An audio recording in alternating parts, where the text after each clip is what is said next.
Ketika jenengan Anda bangun di waktu subuh, kemudian melaksanakan sholat subuh, berarti Anda saat itu terpilih dari sekian banyak hamba Allah yang tertidur lelap tidak bangun untuk sholat subuh, dan terpilih menjadi hamba Allah yang bangun di antara hamba-hamba Allah yang mungkin juga bangun di saat itu tapi tidak tergerak hatinya untuk melaksanakan sholat. Anda dipilih oleh Allah bangun dari tidur dan tergerak hatinya untuk menuju panggilan Allah Subhanahu wa ta'ala, maka itu kenikmatan besar yang harus kita syukuri. Berapa banyak di waktu subuh orang yang tertidur lelap bangun setelah subuh? Berapa banyak yang matanya terjaga tapi mendengar hayya 'alas shalah tidak tergerak hatinya?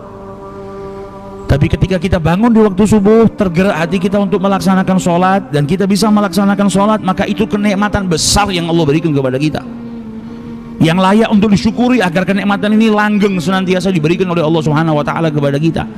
Nah, orang kalau paginya mulai daripada bangun tidurnya sudah dimulai dengan kesolehan, bangun tidur sholat, awal mula bidayah daripada harinya nyembah Allah Ta'ala, permulaan daripada hari yang baru apa? Taat kepada Allah Subhanahu wa ta'ala. Insya Allah sepanjang harinya semuanya baik. Tapi kalau permulaan dari harinya dia sudah maksiat sama Allah Ta'ala, lah bagaimana mungkin dia mau berharap kebaikan? Makanya kadang kita bangun tidur pagi, mulai dari pagi sumpek sampai malam, ya karena apa? Kita nggak mulai aktivitas di hari pertama kita dengan kebaikan. Makanya Nabi Muhammad ngajarkan kepada kita, tidurmu ngadep kiblat. Ketika bangun tidur baca doa alhamdulillah, baca doa bersyukur sama Allah. Jadi membuka lembaran baru di hari yang baru itu dengan apa? Baca doa, menuin panggilan Allah. Satu hari semuanya berkah.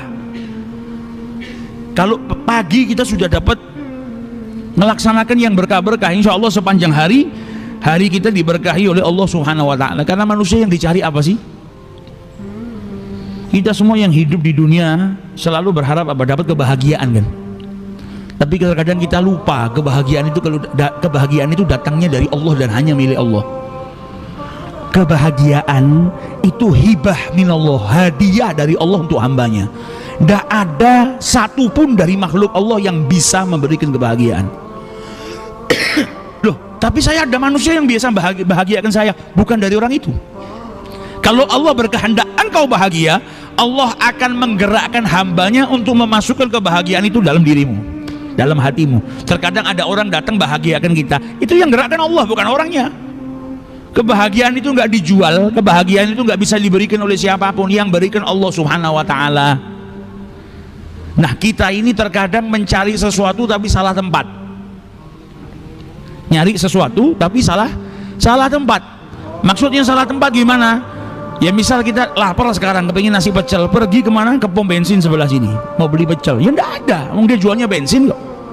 Atau kita pergi ke pom bensin pergi ke warung pecel nyari bensin, ya juga enggak ada. Lah kita terkadang salah tempat ketika kita nyari kebahagiaan. Sampai terkadang ada orang yang nyari bahagia dengan minum-minuman keras. Ada orang yang saking sumpeknya dia menganggap narkoba itu bisa menjadikan dia bahagia, yang ada tambah hancur. Kebahagiaan milik Allah, yang bisa memberikan hanya Allah Subhanahu wa ta'ala. Maka ketika Anda menginginkan kebahagiaan, jangan seperti orang yang cari nasi pecel di pom bensin, tapi datangilah Allah untuk mendapatkan kebahagiaan. Di mana? Di majelis-majelis ilmu, di masjidnya Allah Subhanahu wa ta'ala, dalam berzikir, dalam beribadah. Di situ Allah Subhanahu wa ta'ala akan memberikan kebahagiaan. Karena dalam Al-Quran Allah Subhanahu wa ta'ala berfirman, man amila sholihan, barang siapa yang beramal soleh, min zakarin au untha, baik itu laki-laki maupun wanita, kata Allah Subhanahu wa ta'ala, wa huwa mu'minun, dan dia beriman kepada Allah Subhanahu wa ta'ala, fala nuhyiyannahu hayatan thayyibah, maka akan aku berikan, kata Allah Subhanahu wa ta'ala, kehidupan yang indah, kehidupan yang bahagia. Jadi untuk mendapatkan kebahagiaan butuh apa? Amal soleh. Kalau kau mau bahagia, beramal soleh. Ketika engkau beramal soleh, berbuat ketaatan, engkau akan diberikan oleh Allah Subhanahu wa ta'ala kehidupan yang baik, kehidupan yang membahagiakan. Jadi kebahagiaan itu ibarat buah. Nah, Anda tidak bisa nikmatin buah kecuali apa? Kecuali nanam pohonnya. Amal soleh itu ibarat kita nanam pohon. Ketika pohonnya sudah ditanam, keluar buah yang namanya kebahagiaan. Untuk mendapatkan kebahagiaan Anda butuh amal soleh. Maka jangan cari kebahagiaan di luar amal soleh, tidak akan dapat, yang ada binasa. Carilah kebahagiaan dengan apa? Bertagarub kepada Allah Subhanahu wa ta'ala. Bukan berarti orang yang punya uang banyak itu orang yang bahagia. Banyak orang yang punya uang gak bisa tidur, gak bahagia sama sekali. Bahkan mungkin semakin kaya semakin takut, bingung mikirin duitnya mau ditaruh di mana, bingung besok mau mikirin kerja apa yang bisa dilakukan. Ketenangan hati juga datangnya dari Allah Subhanahu wa ta'ala, dan Allah telah menjelaskan kita dalam Al-Quran, ala bidzikrillahi tatmainnul qulub. Ketika orang berzikir kepada Allah, maka hati itu akan merasa tenang.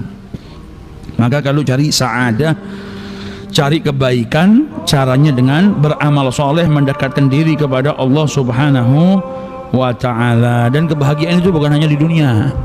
Di dunia kita sudah diajarin caranya mendapatkan kebahagiaan. Kebahagiaan bukan hanya di dunia, ada kebahagiaan yang juga kita harus persiapkan saat kita masuk ke dalam kubur. Sa'adah fil qabr. Apa itu kebahagiaan di dalam kubur? Kebahagiaan dalam kubur itu kita masuk ke dalam kubur dalam keadaan bahagia. Nadkhul qabr, kita masuk ke dalam kubur, dimakamkan dalam keadaan sa'id, dalam keadaan bahagia. Kita dimakamkan, dimasukkan kubur, dan kita meninggalkan apa? Shadaqatun jariyah. Kita dimakamkan, kita dikuburkan, kita meninggalkan apa? Ilmu yuntafa'u bih. Kita dimakamkan, kita dikuburkan, dan kita meninggalkan apa? Waladun soleh, anak yang soleh yang mendoakan orang tuanya. Itu orang yang masuk ke dalam kuburnya dalam keadaan bahagia. Hidupnya sudah nabung. Apa yang ditabung? Ilmu yang bermanfaat, yang kalau dia mati dalam kubur dia tetap dapat pahala. Dia masuk ke dalam kubur, dia mati, dia meninggalkan apa? Shadaqatun jariyah. Dia mati di dalam kuburnya sudah nggak bisa beramal, tapi masih dapat pahala daripada amal yang semasa hidupnya dia lakukan. Dan ketika dia wafat, dia tinggalkan anak yang soleh yang mendoakan dirinya. Ini sa'adah fil qabr, kebahagiaan ketika kita masuk ke dalam kubur. Dan juga kebahagiaan di yaumul hasyr. Ada kebahagiaan juga di hari ketika kita dibangkitkan, hari di mana semua manusia berantem ketakutan. Hari dibangkitkan, semua orang merasa takut, semua orang kebingungan. Dan kita umatnya Nabi Muhammad SAW yang semasa hidupnya mempersiapkan diri berjuang untuk mendapatkan syafaahnya. Kebahagiaan kita kelak di hari kiamat adalah perjumpaan dengan Nabi Muhammad dan dapat syafaah dari Nabi besar Muhammad SAW. Berarti ada tugas yang harus kita lakukan sekarang, memperbanyak sholawat, memperbaiki akhlak, ngikutin perintahnya Allah. Tujuannya apa? Nanti di hari kiamat ketemu Nabi Muhammad. Tujuannya apa? Nanti di hari kiamat bisa dapat syafaat Nabi, karena kebahagiaan yang hakiki di hari hasyr, hari kebangkitan nanti adalah mendapatkan syafaat dari Nabi Muhammad SAW. Nah kalau semasa di dunia dia nggak dekat sama Nabi Muhammad, nggak ngikutin sunnahnya, nggak baca sholawatnya, nggak melakukan hal-hal yang menjadikan dirinya dapat syafaat, bagaimana nanti dia mau dapat syafaat? Tapi kalau sudah mempersiapkan untuk kebahagiaan di hari kebangkitan nanti, ibarat kata orang hidup di dunia ini kan cuma lewat. Ini kan bukan negara kita, bukan tempat tinggal kita yang hakiki. Tempat tinggal kita hakiki nanti di akhirat. Sekarang cuma sekedar lewat. Nah, orang yang mempersiapkan dirinya untuk mendapatkan syafaat Nabi nanti di hari kebangkitan, itu ibarat orang yang naik bis atau naik pesawat terbang. Ketika turun di bandara, dia turun yang pertama kali dicari siapa? Kekasihnya. Turun dari pesawat, keluar dari pesawat, yang dicari kekasihnya. Ya kita nanti kalau dibangkitkan sama Allah Subhanahu wa ta'ala di yaumul hasyr, yang kita cari siapa? Nabi Muhammad SAW. Lah kalau kita nggak ngumpulkan itu semua, kita dibangkitkan di hari kiamat bingung, toleh kanan kiri mau apa? Siapa yang membantu kita? Mau datang ke Nabi Adam bilang nafsi nafsi. Nuh nafsi nafsi. Ibrahim nafsi nafsi. Satu orang yang hanya berkata analah, saya yang bisa bantu, saya yang diberi izin oleh Allah memberikan syafaat. Dan orang yang tidak berkata nafsi-nafsi cuma Nabi Muhammad, yang ada ummati. Itu kebahagiaan kita di yaumul hasyr. Ada lagi kebahagiaan yang terakhir, puncaknya kebahagiaan, yaitu saat kita berjumpa dengan Allah Subhanahu wa ta'ala. Sabarmu semasa di dunia dalam menjalankan ketaatan Allah, sabarmu ketika engkau bangun subuh untuk memenuhi panggilan Allah, sabarmu ketika engkau berpuasa nahan lapar, nahan perkara yang dihalalkan oleh Allah, mulai dari terbitnya fajar as-shadiq sampai terbenamnya matahari. sabarmu ketika engkau mengeluarkan hartamu di jalan Allah, sabarmu ketika engkau mengeluarkan zakat, sabarmu ketika engkau menggunakan hijab di antara wanita-wanita yang tidak berhijab, sabarmu ketika menutup aurat, sabarmu ketika engkau meninggalkan perbuatan maksiat.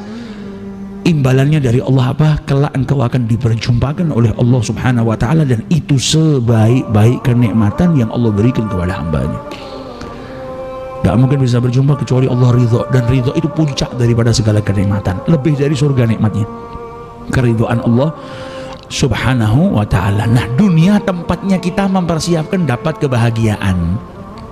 Kita kan sering dengar waktu masih kecil sekolah, belajar yang genah, yang giat, supaya apa? Besarnya bahagia, supaya besarnya jadi orang sukses, bisa bahagiakan orang tua. Ya itu baik, tapi ada nasihat yang lebih dalam. Semasa kita hidup di dunia ini, jangan pernah tinggalkan perintah Allah, jangan maksiat, karena itu semua nanti akan membuat engkau bahagia di dunia sampai di akhirat, dan juga membahagiakan orang tuamu. Maka sebagaimana kita mikirkan caranya bagaimana bahagia di dunia, pikirkan juga untuk mendapatkan kebahagiaan saat kita masuk kubur. Pikirkan juga supaya kita mendapatkan kebahagiaan saat kita dibangkitkan oleh Allah, dan pikirkan juga bagaimana kita mendapatkan sa'adatul abadiyah, kebahagiaan yang abadi, yaitu dengan dimasukkan ke dalam surganya Allah Subhanahu wa ta'ala. Maka di hari pertama kali kita masukin hari yang baru, baca doa, bergegas untuk memenuhi panggilan Allah agar sepanjang hari itu semuanya baik. Ada lagi kaidah yang diajarkan sama Nabi Muhammad, kalau kau kepingin bahagia, bikin bahagia orang lain. Kalau ada orang lain yang punya hajat, bantu dia. Maka imbalannya apa? Selain dosamu diampuni sama Allah, kau kalau punya hajat, Allah bantu dirimu. Maka bantu orang itu nggak ada ruginya. Bahagiakan orang lain, idkharus surur, bahagiakan orang lain juga menyebabkan dirimu bahagia. Membahagiakan orang lain, bantu orang lain, itu juga membuat dirimu bahagia. Kau bahagiakan orang lain, Allah yang akan membahagiakan dirimu. Kau berbuat baik kepada orang lain, Allah pun akan membalas dengan yang lebih baik untuk dirimu. Makanya dulu orang-orang soleh zaman